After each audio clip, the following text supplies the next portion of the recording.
जब भगवान श्री कृष्ण ने त्याग दिया था बांसुरी बजाना, जानिए इससे जुड़ी एक सुंदर कथा। भगवान श्री कृष्ण और राधा रानी के प्रेम कथा से सभी परिचित हैं। इसलिए आज भी श्री कृष्ण नाम से पहले राधा का ही नाम लिया जाता है। लेकिन क्या आप जानते हैं कि राधा रानी के कारण भगवान श्री कृष्ण ने बांसुरी बजाना त्याग दिया था। भगवान श्री कृष्ण की बाल लीलाओं को लोक कथा एवं गीतों में सुना व पढ़ा जा सकता है। हम ये भी जानते हैं कि उन्हें अपनी बांसुरी बहुत प्रिय थी और इससे भी प्रिय था राधा रानी का संग। भगवान श्री कृष्ण की बाल लीलाओं में राधा रानी का नाम अवश्य लिया जाता है। जब भगवान श्री कृष्ण अपनी मधुर बांसुरी बजाते थे तब राधा सहित सभी गोपियां मंत्रमुग्ध होकर उस मनमोहक ध्वनि को सुनते थे। लेकिन क्या आप जानते हैं कि एक घटना ऐसी भी है जब भगवान श्री कृष्ण ने राधा रानी के कारण अपनी प्रिय बांसुरी को तोड़ दिया था। उसके पश्चात जीवन भर उन्होंने किसी बांसुरी को हाथ नहीं लगाया था। इस घटना के पीछे एक बड़ी सुंदर लेकिन मार्मिक कथा जुड़ी हुई है। आइए जानते हैं कि भगवान श्री कृष्ण ने किस घटना के बाद बांसुरी को त्याग दिया था। भगवान श्री कृष्ण और राधा रानी की प्रेम कथा को संपूर्ण जगत जानता है। यहाँ तक कि वर्तमान समय में भी राधा का नाम श्री कृष्ण से पहले लिया जाता है। किसी भी मंदिर में श्री कृष्ण की प्रतिमा के साथ राधा रानी के ही दर्शन मिलते हैं। लेकिन एक समय ऐसा भी आया जब भगवान श्री कृष्ण को वृंदावन और अपनी राधा को छोड़कर मथुरा जाना पड़ा। तब राधा रानी ने अपने कृष्ण से एक वचन मांगा था कि जब वह अपने अंतिम समय के निकट होंगी तब एक बार कान्हा उन्हें दर्शन जरूर देंगे। भगवान श्री कृष्ण ने इस वचन को प्रेम सहित स्वीकार किया था। इसके पश्चात श्री कृष्ण ने मथुरा जाकर दैत्य कंस का वध किया और माता रुक्मणी से विवाह कर लिया। फिर उन्होंने अलौकिक नगरी द्वारिका को बसाया और वह द्वारकाधीश बन गए। इसी समय महाभारत का भी युद्ध लड़ा गया जिसमें भगवान श्री कृष्ण ने अहम भूमिका निभाई थी और पार्थ अर्जुन को जीवन के अमूल्य ज्ञान से अवगत कराया था।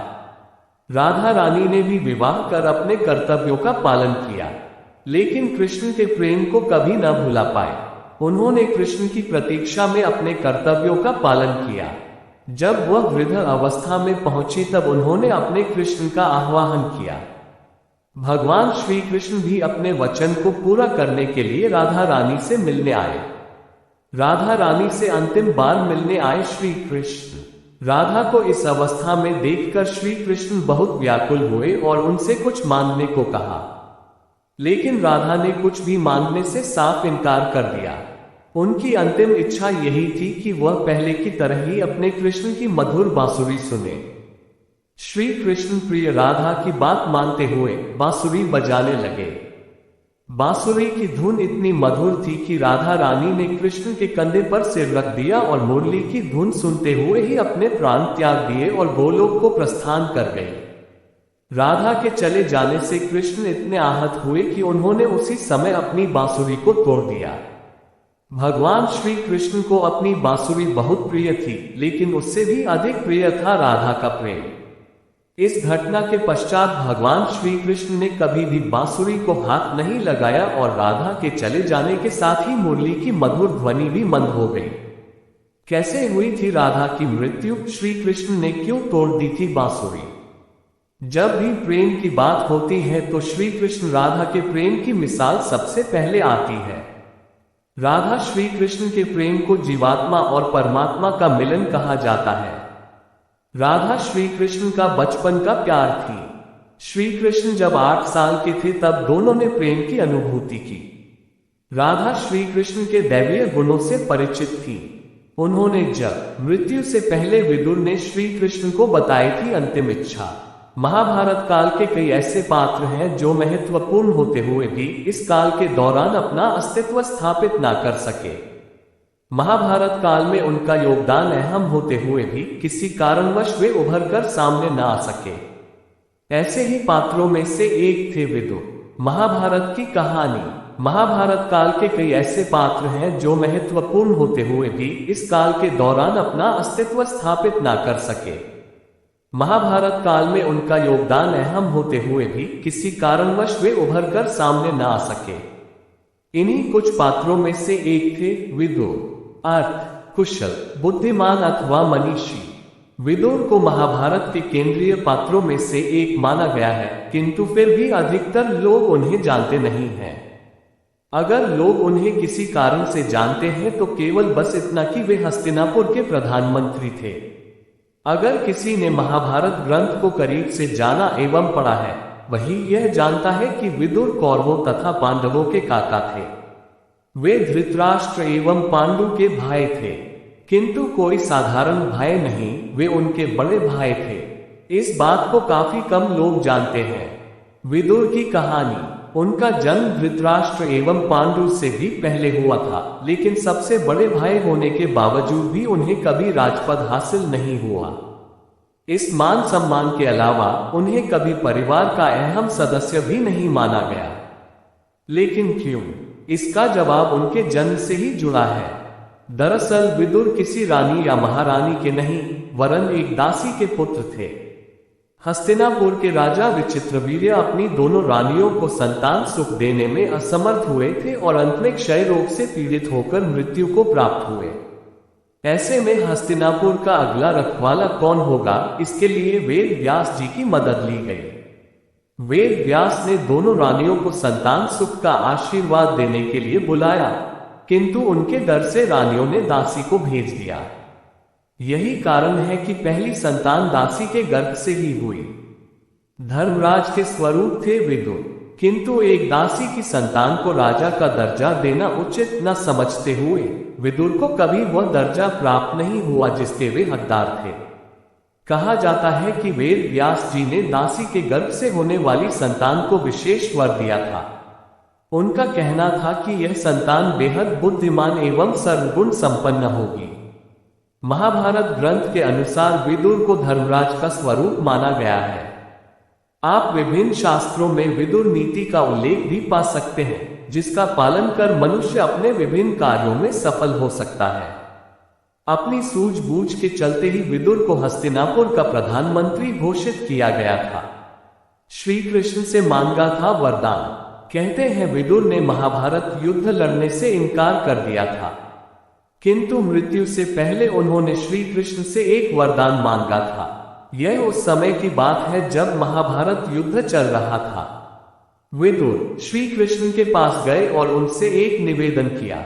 वे अपनी अंतिम इच्छा श्री कृष्ण को बताना चाहते थे। उन्होंने कहा, हे प्रभु, मैं धरती पर इतना प्रलयकारी युद्ध देखकर बहुत आत्मग्लानिता का अनुभव कर रहा हूं। मेरी मृत्यु के बाद मैं अपने शरीर का एक भी अंश इस धरती पर नहीं छोड़ना चाहता। इसलिए मेरा आपसे ये निवेदन है कि मेरी मृत्यु होने पर ना मुझे जलाया जाए, ना दफनाया जाए और ना ही जल में प्रवाहित किया जाए। वे आगे बोले, प्रभु, मेरी मृत्यु के बाद मुझे आप कृपया सुदर्शन चक्र में परिवर्तित कर दें। यही मेरी अंतिम इच्छा है। श्री कृष्ण ने उनकी अंतिम इच्छा स्वीकार की और उन्हें यह आश्वासन दिया कि उनकी मृत्यु के पश्चात वे उनकी इच्छा अवश्य पूरी करेंगे। विदुर धर्मराज के अवतार थे। अब महाभारत का युद्ध समाप्त हो चुका था। युद्ध बीते कुछ ही दिन हुए थे। पांचों पांडव विदुर जी से मिलने वन में पहुंचे। युधिष्ठिर को देखते ही विदुर ने प्राण त्याग दिए और वे युधिष्ठिर में ही समाहित हो गए। युधिष्ठिर के लिए ये घटना कुछ अजीब थी। वे समझ नहीं पा रहे थे कि ये क्या हुआ, क्यों हुआ, इसके पीछे क्या कारण था। अपनी दुविधा का हल खोजने के लिए उन्होंने श्री कृष्ण को याद किया। श्री कृष्ण प्रकट हुए। युधिष्ठिर को दुविधा में देखते हुए वे मुस्कुराए और बोले, हे युधिष्ठिर, ये समय चिंता का नहीं है। विदुर धर्मराज के अवतार थे और तुम स्वयं धर्मराज हो, इसलिए प्राण त्याग कर वे तुम में समाहित हो गए। लेकिन अब मैं विदुर को दिया हुआ वरदान पूरा करने आया हूं। ये कहकर श्री कृष्ण ने विदुर के शव को सुदर्शन, जानिए कौन थी बांसुरी और कैसे मिला जड़ रूप में जन्म। मुरली के मधुर स्वरों ने गोपियों के हृदयों में प्रेम की अथाह तरंगों का सृजन करके उनमें प्रेमोल्लास भर दिया। वे उस मुरली के माध्यम से श्री कृष्ण के ध्यान में खो जाती। भगवान श्री कृष्ण की मुरली शब्द ब्रह्मा का प्रतीक थी। मुरली वास्तव में पूर्वकाल में ब्रह्मा जी की मानस पुत्री सरस्वती जी थी, किंतु संयोगवश ब्रह्मा जी के श्राप के कारण जड़ होने से पूर्व उन्होंने 1000 वर्ष तक प्रभु प्राप्ति के लिए तप किया। प्रभु ने प्रसन्न होकर कृष्ण अवतार में अपनी सहचरी बनाने का वरदान सरस्वती जी को दिया। तब उन्होंने ब्रह्मा जी के श्राप को याद करके प्रभु से कहा, मुझे तो जड़ बांस के रूप में जन्म लेने का श्राप मिला है।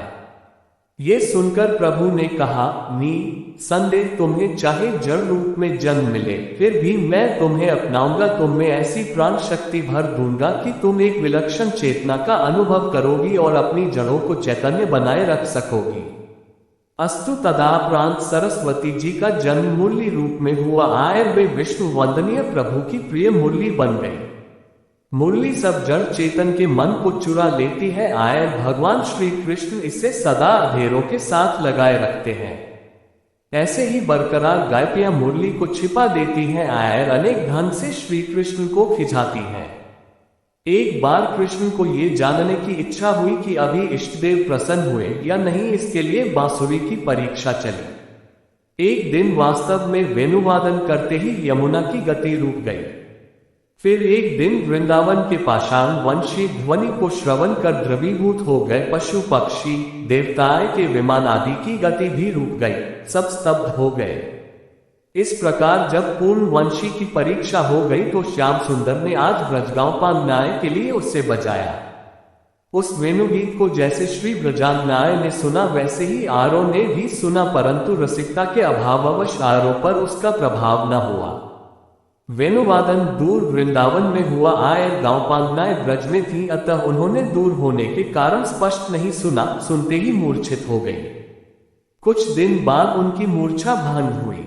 श्री ब्रज सीमंतनियों ने वेणुगीत सुना। आयर दूसराय ने वेणु पूजन सुना। पूजन में अर्थ विहीन केवल ध्वनि मात्र होती है, परंतु गीत सार्थक अर्थ युक्त हायता है। जिन ब्रजदेवियों ने वेणुगीत सुना उनके अंतकरण में किशाय श्याम सुंदर का सुंदर स्वरूप अभिव्यक्त हुआ। ब्रह्मा, रुद्र, इंद्र आदि ने भी वेणु पूजन सुना। सभी एक विशेष भाव में मुग्ध तो हुए। किसी की समाधि भंग हुई, परंतु किसी को उसका तात्विक रहस्य निश्चिंत रूपेण ज्ञात न हो सका। चतुर्दश भुवनों में वंशी का स्वर गूंज उठा। कितनी पुरानी है कृष्ण की बांसुरी, कहाँ बजा था। बांसुरी शायद दुनिया का पहला वाद्य यंत्र है, हजारों साल पुराना। इसकी ध्वनि का भी अपना पूरा एक विज्ञान है। यकीनन भारत में भगवान कृष्ण के होठों से लगी रहने वाली बांसुरी को भारत की संगीत की दुनिया में अलग राधे राधे कहते हुए जब आंखें बंद करेंगे तो कृष्ण भगवान की जो छवियां उभरने लगेंगी, उन सभी में वो अपनी बांसुरी के साथ ही होंगे। कृष्ण और बांसुरी का संग ऐसा ही था जैसे कोई ऐसी जोड़ी जिसे अलग नहीं किया जा सकता। बगैर बांसुरी कृष्ण की कल्पना करना कठिन है। क्या आपको मालूम है कि बांसुरी उन वाद्य यंत्रों में है जिसे शायद सबसे पहले मनुष्य ने बजाया। जब मनुष्य ने इसे अनायास ही पकड़ा और इसे फूंकते ही संगीत लहरियां निकली तो उसके आनंद का ठिकाना नहीं रहा। वैसे तो कहा यही जाता है कि मनुष्य के विकासक्रम में बांसुरी उसके सबसे शुरुआती साथियों और वाद्य यंत्रों में रही होगी। ये आमतौर पर लकड़ी से ही बनती है। वैसे अब धातु की बांसुरी का भी इस्तेमाल होने लगा है। हॉर्नबोस्टल सैशस के उपकरण वर्गीकरण के अनुसार बांसुरी को तीव्र आघात एरोफोन के रूप में वर्गीकृत किया जाता है। क्योंकि यह प्राकृतिक बांस से बनाई जाती है, इसलिए लोग उसे बांसुरी भी कहते हैं।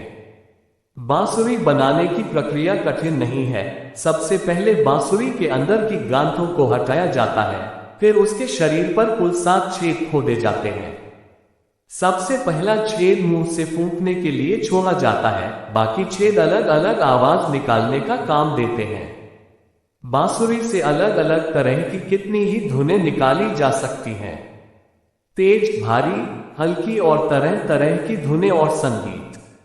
इससे कई तरह की प्राकृतिक आवाजें भी एक्सपर्ट लोग निकालकर दिखा देते हैं। मसलन कई तरह के पक्षियों की हूबहू आवाजें यूरोप में मिल रही है। 40,000 साल पुरानी बांसुरी वैसे तो कहा जाता है कि बांसुरी का इतिहास 40,000 से 35,000 साल पुराना है। हालांकि ये शायद और पुराना है। बहुत पुरानी बांसुरियां अब भी जर्मनी के स्वाबियन क्षेत्र में पाई गई हैं। भारत में भी बांसुरी का इतिहास प्राचीन काल से जुड़ा है। दुनिया की तकरीबन सभी सभ्यताओं में बांसुरी की अपनी भूमिका रही है। माना जाता है कि जब आदम काल में मनुष्य ने सूखी और पोली बांस की छेद वाली लकड़ी को अनायास फूंका होगा, जो उसने इससे अलग तरह की प्यारी सी धुन सुनी होगी। उसके बाद से ही ये उसके जीवन में अनिवार्य तौर पर शामिल हो गई होगी। ये भी कहा जाता है कि शायद सबसे पुरानी बांसुरी हड्डी से भी बनी होगी। क्या पहली बांसुरी हड्डी से बनी? खोजी गई सबसे पुरानी बांसुरी गुफा में रहने वाले एक भालू की जांघ की हड्डी का टुकड़ा हो सकती है, जिसमें 2 से 4 छेद हो सकते हैं। ये स्लोवेनिया के दिब्जेबेब में पाई गई है। ये करीब 43,000 साल पुरानी है। वैसे 2008 में जर्मनी के उल्म के पास होहलफेल्स गुहा में 35,000 साल पुरानी बांसुरी भी पाई गई। कुल मिलाकर यूरोप में कई हजारों साल पुरानी हड्डी से लेकर लकड़ी की बांसुरी मिली, जो 0.5 से 0.7 छेद वाली थी। चीन से भी एक मकबरे से 9,500 साल पुरानी सारस के पंख की हड्डियों से बनी बांसुरी मिली। भगवान कृष्ण को राधा से था प्रेम, तो क्यों नहीं की शादी? रुक्मणी से क्यों करना पड़ा विवाह? ये है अधूरे प्रेम की कहानी। इस दिन भगवान विष्णु के अवतार श्री कृष्ण का जन्म हुआ था। भगवान श्री कृष्ण का जन्म रात 12 बजे होने से उसी समय उनके बाल स्वरूप की पूजा होती है। भगवान श्री कृष्ण ने बचपन से लीलाएं दिखानी शुरू कर दी थी। ऐसे ही चमत्कार दिखाते हुए कृष्ण राधा दोनों को आपस में बालकाल में प्रेम हो गया था। उनके अगाध प्रेम के किस्से देश तो क्या, विदेशों तक में भी प्रचलित हैं। लेकिन एक समय के बाद उनका प्रेम अधूरा रह गया था। इस अधूरे में को जानने को लेकर लोगों के जहन में सैकड़ों सवाल हैं। ऐसे में एक बड़ा सवाल यही है कि जब कृष्ण और राधा में इतना प्यार था तो दोनों ने शादी क्यों नहीं की? क्यों रुक्मणी से करनी पड़ी शादी? आइए जानते हैं इसमें। ऐसे हुई राधा कृष्ण की मुलाकात। ब्रह्मवैवर्त पुराण के अनुसार भगवान कृष्ण और राधा का मिलन से जुड़ी कथा अपने आप में खास है। कहा जाता है कि एक बार नंद बाबा श्री कृष्ण के साथ बाजार गए थे। उसी समय उन्होंने राधा को देखा। राधा की सुंदरता और अलौकिकता को देख श्री कृष्ण उनमें पर मुग्ध हो गए। यही हाल राधा का भी था। जहां पर राधा और कृष्ण पहली बार मिले थे उसे संकेत तीरथ कहा जाता है, जो कि संभवतः नंदगांव और बरसाने के बीच है। भगवान कृष्ण 4-5 साल के रहे होंगे। वे अपने पिता के साथ गाय चराने खेतों में जाया करते थे। एक दिन अचानक तेज बारिश हुई और कृष्ण भगवान ने रोना शुरू कर दिया। कृष्ण के पिता परेशान हो गए कि उन्हें इस मौसम में गायों के साथ साथ कृष्ण का भी ध्यान कैसे रखें। उसी समय सामने से एक सुंदर कन्या आते दिखी। तब पिता ने उस कन्या से कृष्ण की देखभाल के लिए आग्रह किया। इस पर वह कन्या कृष्ण की देखभाल करने के लिए राजी हो गई। ये कन्या कोई और नहीं बल्कि राधा थी। उस समय राधा कृष्ण से 4 साल बड़ी थी। राधा कृष्ण के अधूरे प्रेम की ये थी खास वजह। आत्मा से प्रेम नहीं। धार्मिक कथाओं के अनुसार भगवान कृष्ण और राधा के बीच आध्यात्मिक प्रेम था। इसी के चलते दोनों ने शादी नहीं की थी। श्री कृष्ण ये भी संदेश देना चाहते थे कि प्रेम और विवाह 2 अलग अलग हैं। प्रेम का अर्थ विवाह नहीं होता। उनका मानना था कि राधा उनकी आत्मा है, ऐसे में क्या कोई अपनी आत्मा से शादी करता है। एक ये भी वजह ब्रह्मवैवर्त पुराण के अनुसार भगवान कृष्ण और राधा का विवाह न होने की एक वजह रिश्ते का सही मिलान न होना भी था। माना जाता है कि राधा का विवाह यशोदा के भाई रायान गोपा से होने के कारण वह रिश्ते में श्री कृष्ण की मामी हो गई थी। राधा ने खुद को कृष्ण के लायक नहीं समझा। पौराणिक कहानियों की माने तो राधा खुद को कृष्ण के लायक नहीं समझती थी, इसलिए वे प्रेम करते हुए भी कृष्ण से शादी न करने के फैसले पर अटल रही। यही वजह है कि दोनों ने कभी शादी नहीं की। देवी का स्वरूप थी राधा रुक्मणी। कहते हैं कि राधा रानी माँ लक्ष्मी का स्वरूप थी और रुक्मणी भी माँ देवी का स्वरूप थी, इसलिए माना जाता है कि राधा और रुक्मणी एक ही अंश थे।